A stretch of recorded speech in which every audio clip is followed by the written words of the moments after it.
तो सबसे पहला difference difference between individual demand and market demand is, individual demand जो होती है वो इंडिविजुअल की रिक्वायरमेंट को दिखाती है कि इंडिविजुअल कितना लेना चाहता है, वेयर मार्केट डिमांड जो होता है वो सम ऑफ इंडिविजुअल्स को दिखाता है, सम ऑफ इंडिविजुअल्स कि सारे इंडिविजुअल्स क्या चाह रहे हैं।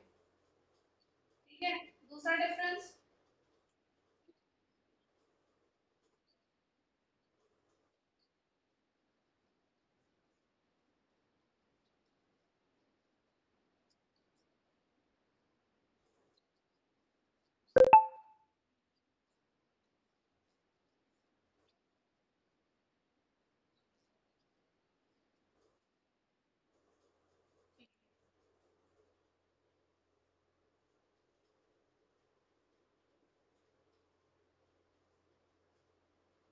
इंडिविजुअल की डिमांड में जरूरी नहीं है कि वो ऑफ लॉ ऑफ डिमांड को फॉलो करें।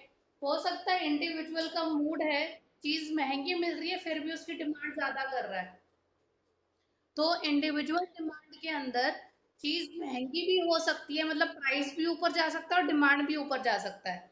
पर मार्केट डिमांड में हमेशा एक चीज ऊपर जाएगी और एक चीज नीचे आएगी। अगर प्राइस ऊपर जा रहा है तो डिमांड नीचे आएगी, प्राइस नीचे आ रहा है तो डिमांड ऊपर जाएगी। तो इंडिविजुअल डिमांड में this can happen, might be, but in market demand में this can never happen, it will always be like this.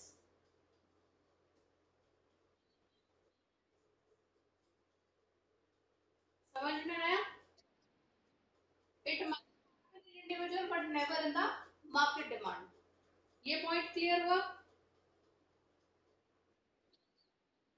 ठीक है, थर्ड। हाँ,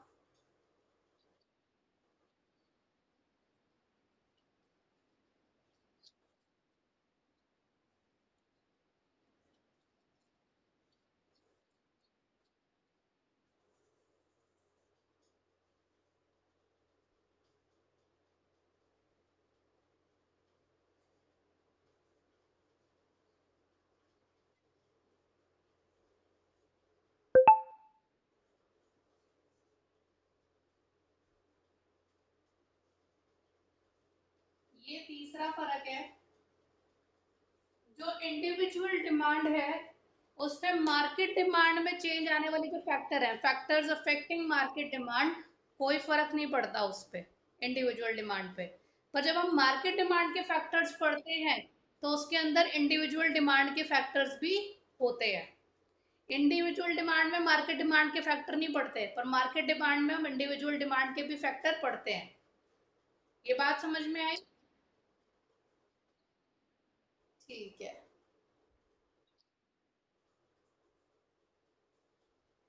अगला टॉपिक है हमारा चेंज इन क्वांटिटी डिमांडेड। इस टॉपिक को बड़े अच्छे से समझना, इसके लिए हम थोड़ा सा बैकग्राउंड में जाएंगे। थोड़ा सा बैकग्राउंड में जाने का मतलब है, हमने एक टॉपिक पढ़ा था फैक्टर्स अफेक्टिंग डिमांड, जिसमें इंडिविजुअल डिमांड भी थी और मार्केट डिमांड भी थी। ठीक है, उसके अंदर हमारा जो थे फैक्टर्स थे, price of the given commodity, price of the related commodity, income, taste and preference, future expectation of rise in price, then आपका पॉपुलेशन, देन आपका डिस्ट्रीब्यूशन ऑफ इनकम, देन था आपका सीजन एंड वेदर। ये सारे factors थे। जब price में या डिमांड में या प्राइस में चेंज आ रहा है, ठीक है, इंडिविजुअल डिमांड में चेंज आ रहा है सिर्फ इस फैक्टर से, price of the given commodity की वजह से। जो कमोडिटी है उसी के प्राइस की वजह से, उसके सब्स्टिट्यूट रिलेटेड किसी और की वजह से नहीं। हमें कॉम्प्लीमेंट्री गुड नहीं देखना, हमें सब्स्टिट्यूट गुड नहीं देखना, हमें इनकम नहीं देखनी, ये सब नहीं देखना। सिर्फ जिस प्रोडक्ट की बात हो रही है उस प्रोडक्ट के दाम की वजह से डिमांड कम या ज्यादा हो रही है, उसको हम क्वांटिटी डिमांडेड बोलते हैं। ठीक है, तो अगर P ऑफ x नीचे जा रहा है तो D ऑफ x ऊपर आ रहा है, या P ऑफ x कमोडिटी ऊपर जा रहा है तो D of x commodity, demand of x commodity नीचे जा रहा है, इसको चेंज इन क्वांटिटी डिमांडेड कहते हैं। इतनी बात समझ में आई? हाँ।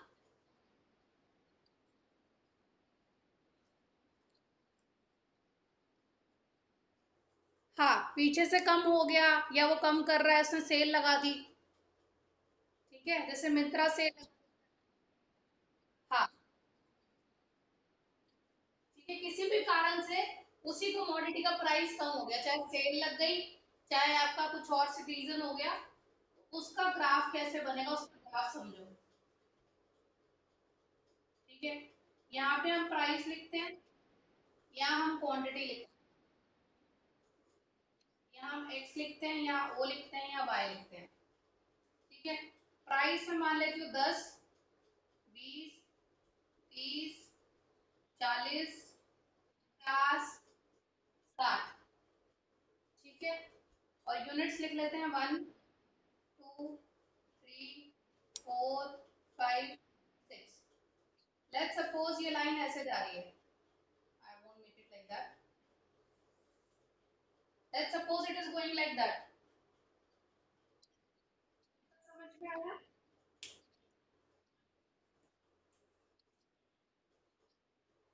जब प्राइस 20 है, जब प्राइस 20 है तो उसकी कितने यूनिट्स की डिमांड है? 4 यूनिट्स की डिमांड है। ठीक है, जब प्राइस 30 हो गया तो कितने यूनिट्स की डिमांड हो गई? ठीक है, तो जैसे ही प्राइस ऊपर हुआ, ठीक है, डिमांड क्या हो गई? कम हो गई। ठीक है, फिर प्राइस जैसे ही 10 रुपए हुआ, सेल लग गई, डिमांड कितनी हो गई? 5 हो गई। ठीक है, तो इस केस में क्या हुआ? जब प्राइस 20 था तो डिमांड थी 4, जब प्राइस 30 हुआ तो डिमांड हो गई 2, और जब प्राइस 10 हुआ तो डिमांड हो गई 5। अब इन सारी बातों के अंदर क्या इन सारे फैक्टर्स का कोई लेना देना है?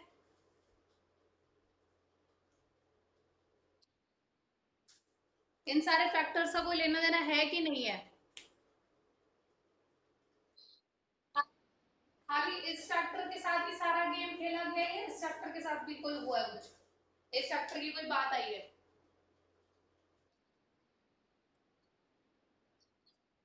नहीं, इसमें किसी की बात नहीं आई, इसमें सिर्फ प्राइस की बात आई है।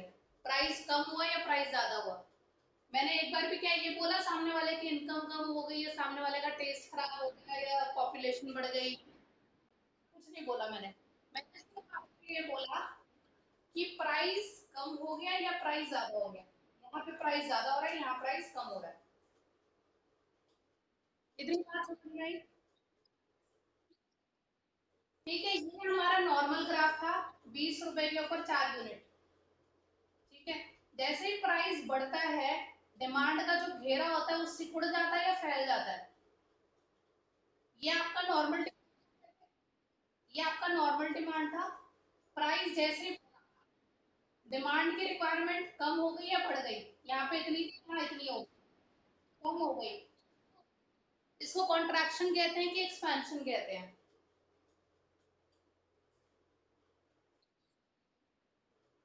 इसको कहते हैं कॉन्ट्रैक्शन। कॉन्ट्रैक्ट हो जाना मतलब सिकुड़ जाना।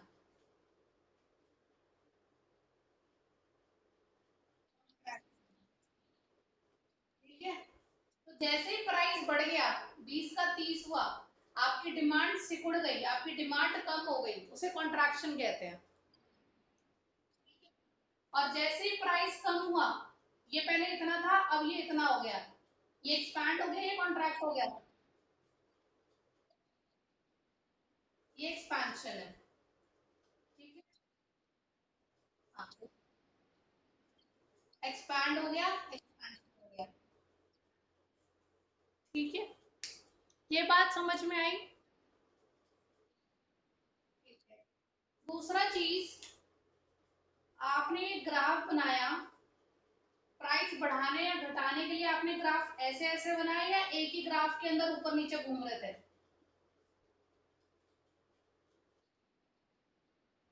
आप एक ही ग्राफ के अंदर ऊपर या नीचे घूम रहे थे, ठीक है। इसको बोलते हैं movement along the same demand curve.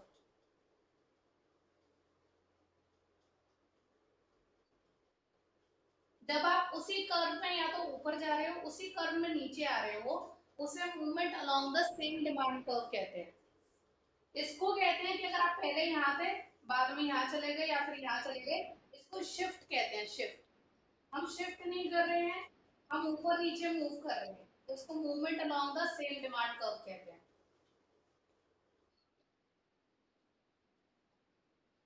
अभी तक नहीं बनाया, अब बनाएंगे आगे। ये बात समझ में आई? इतना क्लियर है? इसकी फोटोग्राफ लेनी है तो ले लो,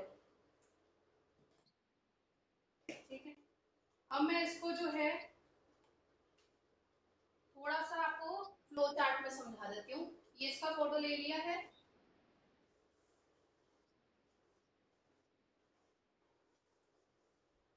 अब एक फ्लो चार्ट बना लेना, आपके संदीप घर के अंदर बना हुआ है।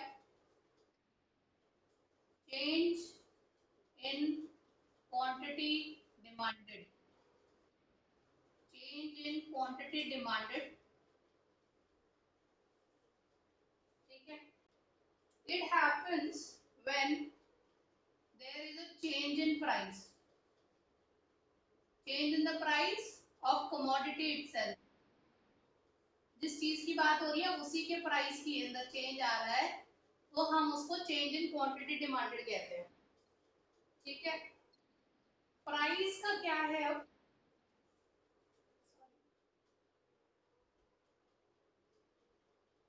प्राइस का क्या है? या तो प्राइस बढ़ेगा या प्राइस घटेगा, या तो प्राइस इंक्रीज होगा, ठीक है, या प्राइस डिक्रीज होगा। जब प्राइस इंक्रीज होगा, ठीक है, जब प्राइस इंक्रीज होगा तो आपका ग्राफ ऊपर की तरफ हो गया था, याद है? जब प्राइस इंक्रीज होगा तो उसको अपवर्ड मूवमेंट कहेंगे, अपवर्ड मूवमेंट, ठीक है। जब प्राइस डिक्रीज होगा उसको कहेंगे डाउनवर्ड मूवमेंट।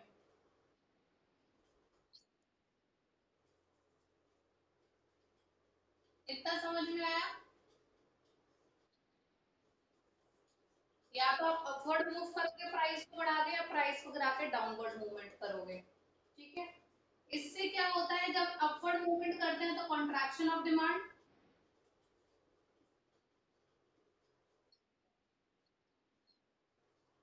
और इसको कहते हैं एक्सपेंशन ऑफ डिमांड।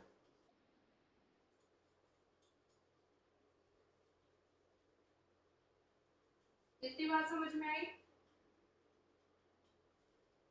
और ये जो सारा इंक्रीज या डिक्रीज होता है, ये होता है movement along the same demand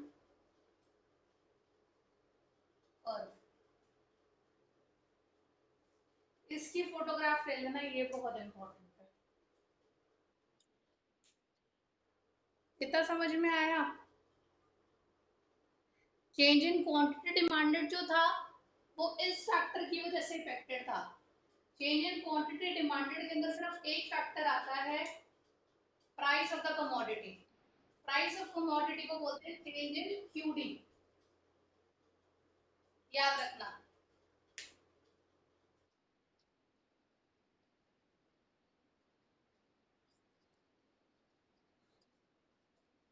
अब हम पढ़ेंगे चेंज इन डिमांड, इसको बोलते हैं डेल्टा डी या डेल्टा क्यू या delta D, change in demand. इसमें क्या होता है, आपके सब्स्टिट्यूट गुड की पढ़ने की वजह से, जैसे कि एक कोक है पेप्सी है, ठीक है। पहले जब पेप्सी 20 रुपए की थी, ठीक है, पहले प्राइस क्वांटिटी, प्राइस क्वांटिटी, ठीक है। पेप्सी भी जब 20 रुपए की थी और कोका कोला भी जब 20 रुपए की थी, तब मैं कोक खरीदती थी, तब मैं कोक खरीदती थी 4 बॉटल। मुझे कोक की 4 बॉटल पसंद थी क्योंकि मुझे कोक का टेस्ट बेटर लगता था। पेप्सी का टेस्ट मुझे ओके लगता था, तो मैं पेप्सी की 2 बॉटल खरीदती थी जब मैं मार्केट जाती थी, ठीक है। मार्केट में सेल निकली, पेप्सी का प्राइस 30 रुपए हो गया, कोक 20 रुपए का ही था, तो मैं कोक बढ़ाऊंगी या फिर पेप्सी बढ़ाऊंगी? कोक मैंने 5 लेनी शुरू कर दी और पेप्सी मैंने 1 लेनी शुरू कर दी, बस एक बंदे के लिए, ठीक है। अब इससे अगर मैं कोक का ग्राफ बनाऊं, अगर मैं कोक की डिमांड को ग्राफिकली रिप्रेजेंट करूं, ठीक है, कोक को मैं ग्राफिकली रिप्रेजेंट करूं, तो ये पहले 20, 30, ठीक है, इस तरह से मान लिया, ये हो गया आपका 2, इस तरह से रख देते, चलो 1 2 3 4 5 6, इतना समझ में आया? ठीक है। पहले जब मैं 20 रुपीज की कोक, तो मैं कितनी ले रही थी? 4, ठीक है ना। तो मेरा ग्राफ था ऐसे, जब 20 रुपीज की कोक थी मैं 4 ले रही थी, कोक अभी भी 20 रुपीज की है, पर अब मैं कितनी ले रही हूँ?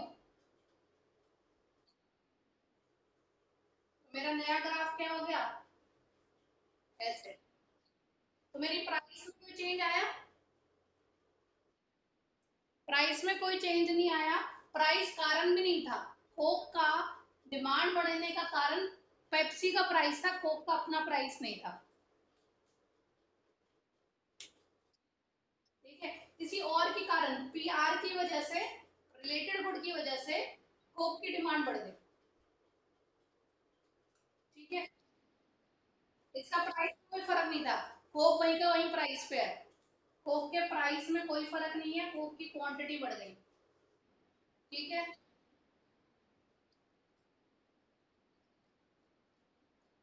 नहीं, तो चेंज इन डिमांड में प्राइस में कोई फर्क नहीं होता, इसको चेंज इन डिमांड बोलते हैं। पर पेप्सी का केस अब हम देखेंगे, पेप्सी को समझते हैं। ये ग्राफ है पेप्सी का, ये पेप्सी की क्वांटिटी, ये पेप्सी का प्राइस, ये एक्स वाई, फिर से यहाँ पे फिर वही 10 20 30 40, और यहाँ पे वही 1 2 3 4। जब पेप्सी 20 की थी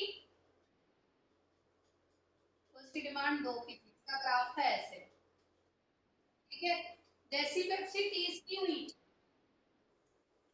ठीक है, जैसी पेप्सी 30 की हुई, इसकी डिमांड हो गई 1 रुपया, तो पेप्सी का प्राइस ऊपर नीचे हो रहा है कि नहीं हो रहा? तो पेप्सी जो है वो हो गया चेंज इन क्यूडी,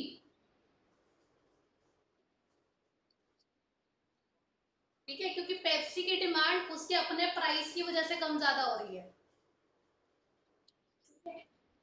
पेप्सी की डिमांड में कम होने या ज्यादा होने का कारण उसका अपना खुद का प्राइस है, तो वो तो हो गया चेंज इन क्यूडी। और इसके अंदर आपके दो ग्राफ नहीं बने, सिर्फ एक ही लाइन के अंदर काम हो गया, पर यहाँ पे कितनी लाइनें बनी?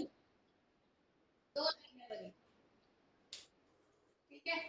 कोक का डिमांड का कम होने का कारण कोक का अपना प्राइस नहीं था, तो उसे चेंज इन डी बोलेंगे। पेप्सी की प्राइस, पेप्सी की डिमांड कम या ज्यादा होने के अंदर पेप्सी का खुद का दाम कारण था, पेप्सी का खुद का प्राइस कम ज्यादा होने की वजह से पेप्सी की डिमांड कम ज्यादा हुई, चेंज इन क्यूडी बोलेंगे। ये बात समझ में आई? तो कोक के लिए वो चेंज इन डिमांड है, पर पेप्सी के लिए वो क्या है? Change in quantity. ये बात समझ में आई? तो क्वेश्चन के अंदर अगर आपको ऐसा कोई क्वेश्चन आता है, तो आपको ये देखना है कि पेप्सी की बात हो रही है कोक की, जिसका प्राइस कम ज्यादा हुआ है उसकी बात हो रही है, या उसका इफेक्ट जिसके ऊपर दूसरे पे आया उसके बारे में बात हो रही है? ठीक। इसके अंदर इसको movement along the same demand curve बोलेंगे, इसको बोलेंगे शिफ्ट इन डिमांड कर्व। ठीक है। इसमें ये कौन सी तरफ शिफ्ट कर गया? राइट की तरफ।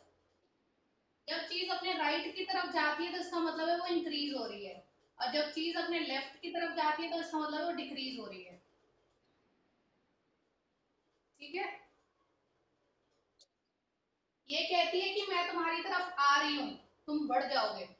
ये कहती है मैं तुम्हें छोड़ के जा रही हूँ, तुम घट जाओगे। ऐसे याद रखना। हम्म।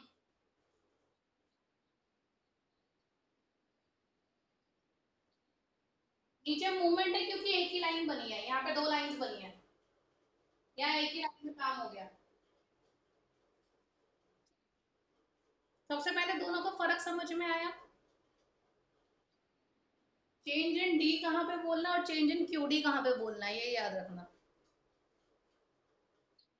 क्यूडी एक बहुत बढ़िया रेस्टोरेंट है, ठीक है, जिसकी बहुत सारी ब्रांचेस हैं।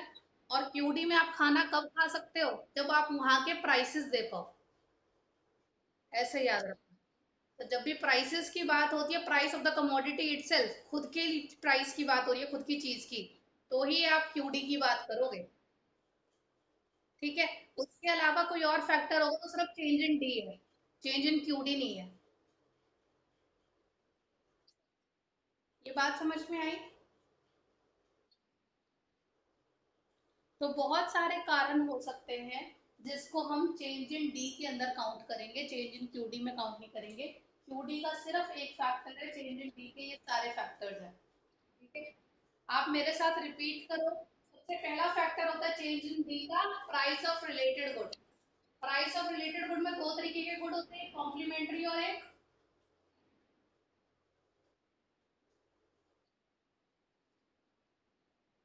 प्राइस ऑफ रिलेटेड गुड के अंदर एक होता है कॉम्प्लीमेंट्री गुड और एक होता है सब्स्टिट्यूट गुड। ठीक है। फिर Y stand for income of the consumer, T stands for taste and preferences, F stands for future expectation of price rise, कि फ्यूचर में प्राइस बढ़ेगा या नहीं बढ़ेगा। PO stands for population, की आबादी बढ़ गई है, number of people. Distribution of income, की अमीर ज्यादा है गरीब ज्यादा है, इक्वली डिस्ट्रीब्यूटेड है इनकम की नहीं है। S stand for आपका सीजन एंड वेदर। ठीक है। इनमें से किसी फैक्टर की वजह से डिमांड कम ज्यादा हो रही है तो उसे चेंज इन डिमांड बोलेंगे।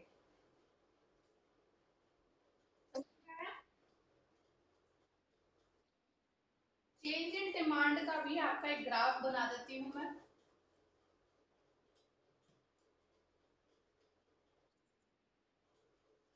Change in demand. हाँ जी। हाँ जी। Due to change in factors other than price of the commodity itself.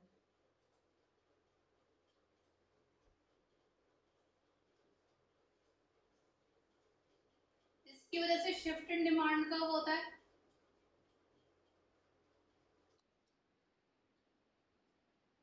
हाँ। इसकी वजह से शिफ्ट इन डिमांड कब होता है? इट कुड बी राइटवर्ड और लेफ्टवर्ड।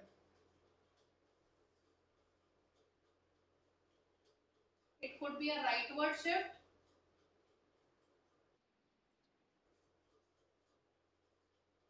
लेफ्टवर्ड। राइट वर्ड का मतलब है I am coming towards you, left word का मतलब है I am going away from you. When I am coming towards you it means increase, when I am going away from you it means decrease. ठीक है। तो when it is right word it is called increase in demand.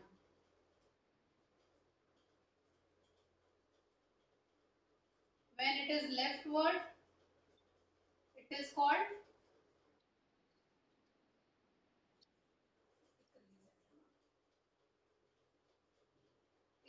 समझ में आया? मुश्किल तो नहीं करना। जब भी आप चेंज इन डिमांड में फैक्टर ग्राफ बनाओगे, ग्राफ बना के देखोगे, तो जो प्राइस है वो ऐसे ही जा रहा होगा, डिमांड नाच रही होगी, डिमांड कभी इधर हो रही होगी, डिमांड कभी इधर हो रही होगी, कभी ग्राफ ऐसे जा रहा होगा, कभी ग्राफ ऐसे जा रहा होगा। प्राइस की लाइन सीधी सीधी, प्राइस की लाइन ऐसे जाएगी, इसमें ये नाचता है चेंज इन डिमांड में।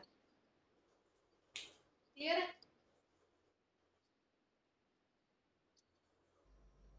तो नेक्स्ट आपका टॉपिक है जिसके अंदर जो है हम डिफरेंस बिटवीन पढ़ेंगे, आपका movement along the demand curve, shift in demand curve, उसके बाद change in quantity demanded, change in demand है, और एक्सपेंशन इन डिमांड और इंक्रीज इन डिमांड है। आपको इनमें से कोई भी 3 नंबर का आ सकता है पेपर में, टीचर्स का फेवरेट है, या 1 मार्कर बीच बीच में से पूछ सकते हैं। ठीक है, तो सबसे पहले है आपका movement along the demand curve and shift in demand curve. सबसे पहले दोनों का मतलब, meaning, movement along the demand curve when the quantity demanded changes due to change in price, keeping other factors constant, it leads to a movement along the same demand curve। तो जो movement along the same demand curve होता है वो price कम या ज्यादा होने की वजह से होता है। प्राइस ऊपर होता है तो डिमांड कर्व में आप ऊपर की तरफ चले जाते हो, प्राइस कम होता है तो डिमांड कर्व में आप नीचे की तरफ आ जाते हो। movement along the demand curve price की वजह से होता है। Vera shift in demand curve में प्राइस का कोई रोल नहीं होता, प्राइस सेम रहता है, इसके अलावा जो बाकी फैक्टर उसकी वजह से डिमांड कम या ज्यादा होती है। ठीक है, तो उसे शिफ्ट इन डिमांड कर्व कहते हैं। फिर effect on the demand curve, second point of difference, effect on the demand curve. जो movement along the demand curve है उसके अंदर या तो एक्सपेंशन होती है या कॉन्ट्रैक्शन होती है, या तो आप ऊपर की तरफ जाते हो या नीचे की तरफ आते हो। ठीक है, ऊपर की तरफ जाओगे तो कॉन्ट्रैक्शन हो जाएगी, ठीक है, नीचे की तरफ आओगे तो एक्सपेंशन हो जाएगी। ठीक है, आपकी हाइट लंबी लंबी होती चली जाएगी तो आप कॉन्ट्रैक्ट हो जाओगे, पतले हो जाओगे। आपकी हाइट छोटी रह जाएगी तो मोटे ज्यादा दिखोगे, एक्सपैंडेड ज्यादा दिखोगे। मैं कह रही हूँ, जब आपकी हाइट बढ़ जाती है, जब आप लंबे हो जाते हो, तो आपका वेट कम लगता है, आप पतले लगते हो, कॉन्ट्रैक्ट हो जाते हो। ठीक है, और वहीं पे जब आपकी हाइट छोटी रह जाती है, जब आप डाउनवर्ड मूवमेंट में चले जाते हो, नीचे रह जाते हो, छोटे रह जाते हो, तब आप एक्सपैंडेड दिखते हो, मोटे लगते हो। इसको ऐसे याद रखना। शिफ्ट इन डिमांड कर्व के अंदर आप या तो राइट वर्ड जाते हो या लेफ्ट वर्ड जाते हो। जब राइट वर्ड जा रहे हो तो आप इंक्रीज कर रहे हो, जब लेफ्ट वर्ड जा रहे हो तो डिक्रीज कर रहे हो। ये समझ में आया? ठीक है, third reason, movement along the demand curve सिर्फ प्राइस ऑफ द कमोडिटी की वजह से हो रहा है, shift in demand curve price के अलावा बाकी सारे फैक्टर्स की वजह से हो रहा है। ठीक है, नेक्स्ट आपका डिफरेंस आता है change in quantity demanded versus change in demand. ठीक है, meaning, change in quantity demanded तब होता है जब प्राइस की वजह से चेंज आता है। Same, change in quantity demanded उस चीज को कहते हैं जब प्राइस की वजह से डिमांड में फर्क आ जाए, उसे चेंज इन क्वांटिटी डिमांडेड कहते हैं। चेंज इन डिमांड तब होता है जब प्राइस तो सेम रहे पर बाकी फैक्टर में कम या ज्यादा डिमांड पे असर है। Effect on the demand curve, change in quantity demand में movement along the same demand curve होता है, या तो कॉन्ट्रैक्शन होता है या एक्सपेंशन होता है। चेंज इन डिमांड कर्व के अंदर शिफ्ट इन डिमांड कर्व होता है, या तो राइट वर्ड जाता है या लेफ्ट वर्ड जाता है। रीजन, यही प्राइस की वजह से, वो फैक्टर्स अदर देन प्राइस की वजह से, शिफ्ट वाला। ठीक है, देन आपका थर्ड जो है ये भी रिलेटेड है, expansion of demand and increase in demand. Expansion का क्या मतलब होता है और इंक्रीज का क्या मतलब होता है? एक्सपेंशन इन डिमांड का मतलब है जब प्राइस की वजह से डिमांड बढ़ती है तो उसे एक्सपेंशन ऑफ डिमांड कहते हैं, जब बाकी फैक्टर की वजह से डिमांड बढ़ती है उसे इंक्रीज इन डिमांड कहते हैं। जब प्राइस की वजह से, प्राइस कम या ज्यादा होने की वजह से, प्राइस कम हो गया इसलिए डिमांड बढ़ गई, उसे एक्सपेंशन इन डिमांड कहते हैं। ठीक है, जब प्राइस तो सेम रहा पर किसी और फैक्टर की वजह से डिमांड बढ़ गई, उसे इंक्रीज इन डिमांड। ठीक है, एक्सपेंशन इन डिमांड का जब आप ग्राफ बनाओगे तो डिमांड बढ़ाने के लिए आपको प्राइस कम दिखाना पड़ेगा। जैसे कि प्राइस 12 थी तो 100 यूनिट प्राइस जैसी कम हुई, 10 यूनिट हुई, तो आपकी डिमांड बढ़ गई। तो जब टेबल बनाते हो तो प्राइस को कम करते हो डिमांड को बढ़ाने के लिए। और जब आप इंक्रीज इन डिमांड बढ़ा बनाते हो तो प्राइस सेम रहता है, क्योंकि प्राइस में कोई फर्क नहीं आया, प्राइस पहले भी 12 थी, अब भी 12, डिमांड बढ़ जाती है। ठीक है। इफेक्ट ऑन डिमांड कर्व, इसके अंदर जो है, जब आपका प्राइस कम हो जाता है तो आपकी डाउनवर्ड मूवमेंट हो जाती है, और जब प्राइस बढ़ जाता है तो आपकी अपवर्ड मूवमेंट हो जाती है। इंक्रीज इन डिमांड के अंदर आपकी राइट वर्ड शिफ्ट हो जाता है। समझ में आया? रीजन, ये प्राइस की इफेक्ट की वजह से आता है, इंक्रीज इन डिमांड बाकी फैक्टर्स की वजह से आता है। ठीक है। नेक्स्ट है, क्या जी, क्या कह रहे हो?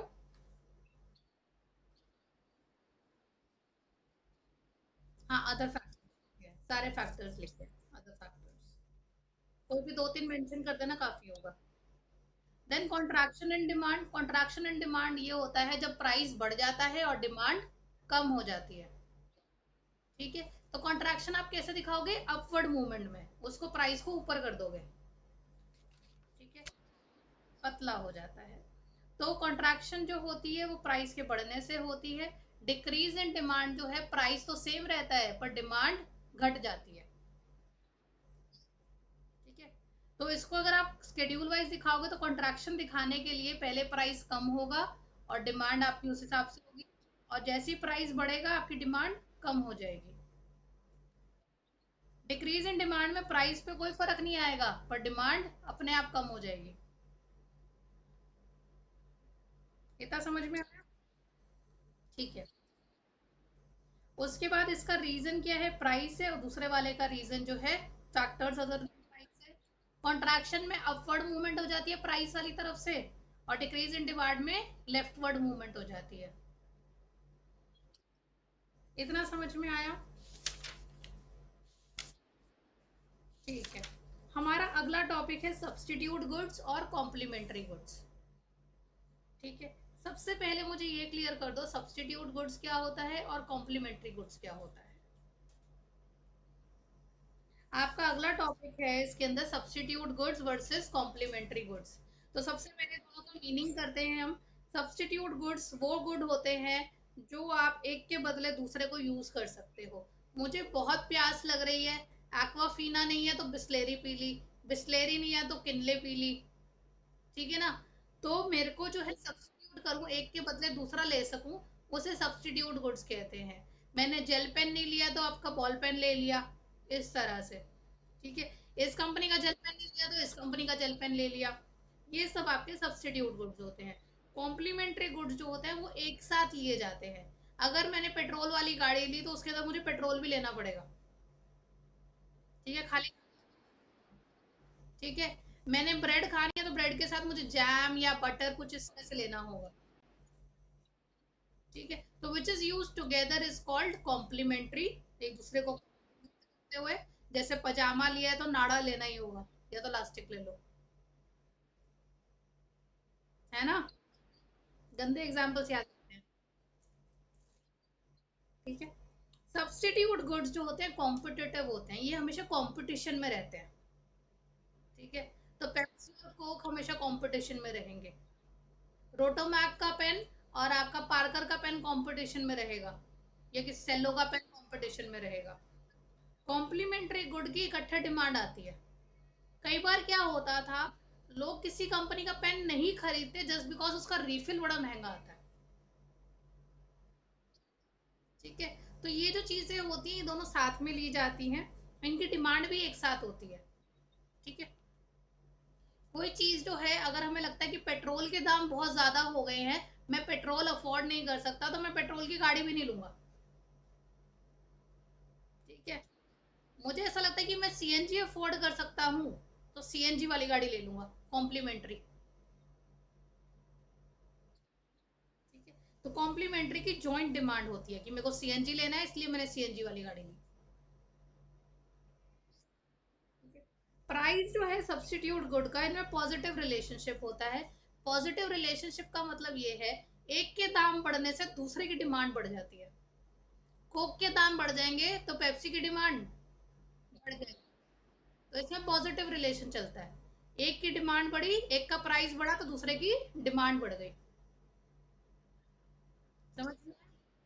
अगर आपका अमूल का हो जाए तो आप मदर डेयरी का दूध पे शिफ्ट कर दोगे, मदर मदर डेयरी की डिमांड बढ़ जाएगी। ठीक है। कॉम्प्लीमेंट्री गुड में नेगेटिव रिलेशनशिप बढ़ता है। अगर पेट्रोल का प्राइस बढ़ गया तो पेट्रोल की गाड़ी की डिमांड कम हो जाएगी। तो एक चीज की प्राइस बढ़ने से दूसरी चीज की डिमांड भी कम हो गई। बात समझ में आई? ये बात समझ में आ गई। इसमें एग्जाम्पल दे रखे हैं सब्स्टिट्यूट गुड में tea and coffee, coke. Substitute good के अंदर होता है आपका tea and coffee, coke and Pepsi. Complementary good में होता है चीनी और चाय, tea and sugar, car and petrol. ठीक है।